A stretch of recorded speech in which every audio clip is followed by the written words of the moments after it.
मार्च 2023 में शुभ नाम के पंजाबी सिंगर ने अपने इंस्टाग्राम हैंडल पर इंडिया का डिस्टोर्टेड मैप पोस्ट किया, जहां पर नॉर्थ ईस्ट, जम्मू कश्मीर और पंजाब हरियाणा को इंडिया के मैप से गायब ही कर दिया। रिसेंटली 15 अगस्त को एपी ढिल्लों नाम के एक और पंजाबी सिंगर ने तिरंगे के कलर वाले शूज पहनकर वीडियो अपलोड करी।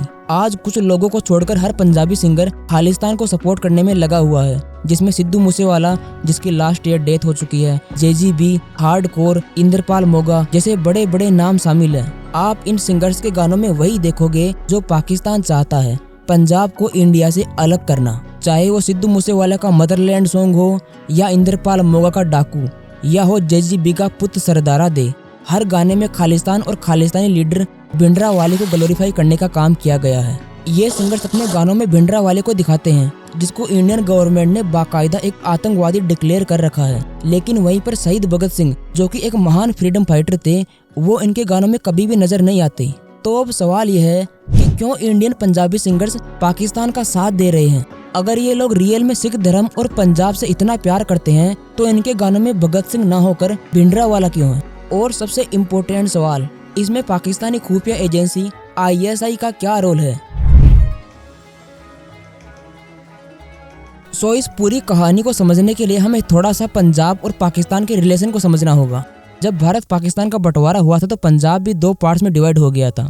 एक बड़ा हिस्सा चला गया था पाकिस्तान में, जो कि पाकिस्तानी पंजाब बन गया, और छोटा हिस्सा रह गया इंडिया में, जिसको हम इंडियन पंजाब बोलते हैं। पाकिस्तान में मेनली 4 स्टेट्स हैं, खैबर पख्तूनख्वा, बलोचिस्तान, सिंध और पंजाब।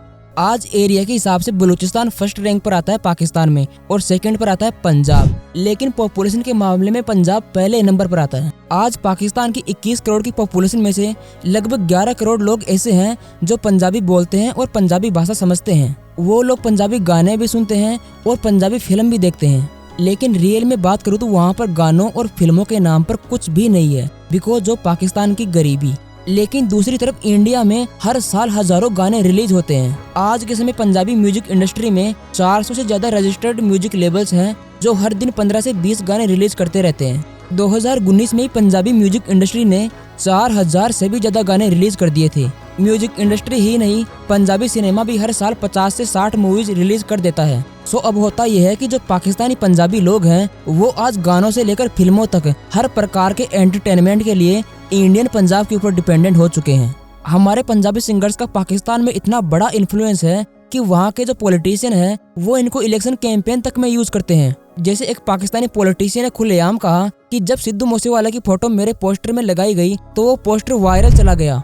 यही कारण है कि जो हमारे पंजाबी सिंगर और पंजाबी एक्टर हैं वो भी आज पाकिस्तान के ऊपर डिपेंडेंट होते जा रहे हैं, क्योंकि वहाँ पर इनकी बहुत बड़ी ऑडियंस बन गई है, जो इनकी गाने सुनती है, इनकी मूवीज देखती है और इनको सोशल मीडिया पर भी फॉलो करती है। और इससे फायदा क्या होता है? फायदा होता है कमाई का। जितनी ज्यादा बड़ी ऑडियंस होगी उतने ही ज्यादा पैसे आएंगे। यही कारण है कि चाहे खालिस्तान का मुद्दा हो या आतंकवाद का, ये सिंगर्स कभी भी पाकिस्तान के खिलाफ नहीं बोलते, क्योंकि इससे इनकी पाकिस्तानी ऑडियंस नाराज हो सकती है। इनफैक्ट आज पंजाबी एक्ट्रेस पाकिस्तानी एक्ट्रेस के साथ मिलकर काम कर रहे हैं ताकि वो ज्यादा से ज्यादा पाकिस्तानी ऑडियंस को अट्रैक्ट कर सके। जैसे इफ्तिखार ठाकुर, नासिर चिन्योती और अकरम उडास, इन 3 पंजाबी एक्ट्रेस ने चल मेरा पुत नाम की पंजाबी मूवी में काम किया है, जिसको जनजोत सिंह नाम के इंडियन पंजाबी डायरेक्टर ने बनाया है। इन तीनों ने इसके सीक्वल्स में भी काम किया है। कैरी ऑन जट्टा 3 इस मूवी में भी नासिर चिन्योती ने काम किया है। और भी कई मूवीज हैं जिनमें पाकिस्तानी एक्ट्रेस ने काम किया है और आज भी कर रहे हैं। 2019 के पुलवामा आतंकी हमले के बाद में पाकिस्तानी एक्ट्रेस का इंडिया में शूटिंग करना अलाउ नहीं है, जिसके कारण डायरेक्टर पहले इनको कनाडा या UK में बुलाते हैं और फिर वहाँ पर मूवी शूट करते हैं। अब ये कहानी फिल्म देखने और गाने सुनने तक सीमित नहीं है। जब कनाडा, UK, ऑस्ट्रेलिया, USA या दुबई जैसे देश में इन सिंगर्स के लाइव शोज होते हैं तो वहाँ पर भी पाकिस्तानी ओरिजिन के फैंस आते हैं। सो अब आप समझ गए होंगे कि पाकिस्तान कितना इम्पोर्टेंट है पंजाबी सिंगर्स के लिए। यही कारण है कि वो इसके खिलाफ कुछ नहीं बोलते और पाकिस्तान से इतना प्यार करते हैं। लेकिन अब चलो, पाकिस्तान से प्यार तो फिर भी ठीक है, इंडिया से हेट क्यों? इस पूरी कहानी में खालिस्तान कहाँ से आया और इसमें ISI का क्या रोल है? 1971 में इंडिया पाकिस्तान के बीच में एक वॉर हुई, जिसमें इंडिया ने पाकिस्तान को 2 भागों में डिवाइड कर दिया और एक नया देश बना, बांग्लादेश। तो अब पाकिस्तान बदला लेने के लिए पंजाब को इंडिया से तोड़कर खालिस्तान बनाना चाहता है। आज पंजाब में छोटी बड़ी 70 गैंग्स हैं और इनके 700 से ज्यादा गैंग मेंबर्स हैं। ये गैंग्स पाकिस्तानी खुफिया एजेंसी ISI के कांटेक्ट में रहती हैं। पिछले साल ही 6 से ज्यादा गैंग्स ISI के कांटेक्ट में आई थी। ISI क्रॉस बॉर्डर स्मगलिंग करके इन गैंग्स को वेपन और एक्सप्लोजिव सप्लाई करती है और ऐसा करने के लिए ISI ड्रोन्स का सहारा लेती है। वेपन्स को ड्रोन से बांधा जाता है और फिर ड्रोन को बॉर्डर क्रॉस करवा के इंडियन साइड में वेपन ड्रॉप कर दिए जाते हैं।